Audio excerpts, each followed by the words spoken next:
Hello, mambo vipi wadau wangu, na leo nimewaletea hii hapa, sio ngeni kwenye macho yenu. Hii nyumba ilikuwa ni hidden roof. Muonekano wake ni kama hivyo unavyoiona hapo kwenye picha ndogo. Nyumba ipo Kigamboni, Kibada. Tunapaua mijengo ya aina zote. Iwe ni hidden roof, iwe bati ya kusimama na design zingine zote. Tunapaua. Huo ndo muonekano wake wa hiyo nyumba. Nilifanikiwa kuchukua video tu tukiwa tunagonga bati, sikuchukua video ya chini. Lakini chini kwa upande mmoja ndio iko hivyo muonekano wake. Naweza kuiona mdau wetu kaifanyia nyumba yake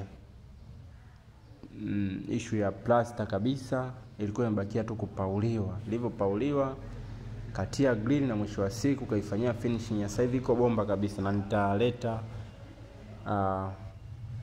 mrejesho ilikofikia sasa hivi.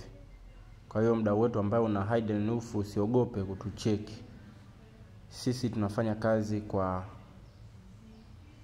uaminifu mkubwa kabisa, lakini ni design yoyote ile tunapaua.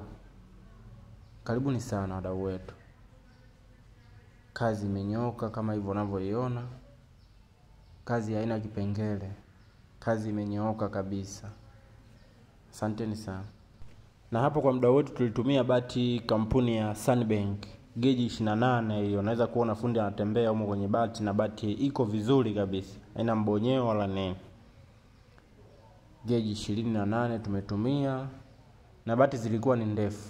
Tulipima kwa urefu wa mita kama unavyoziona. Hizo bati tuliunga sehemu kidogo sana, lakini sehemu nyingi ni bati ndefu, kawa zinaenda moja kwa moja.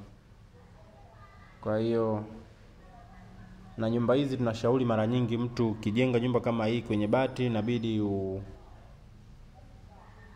bati upime ziwe ndefu, ndio inakuwa nzuri, kuepuka hayo mambo ya kuunga na nini na changamoto zingine ndogo ndogo.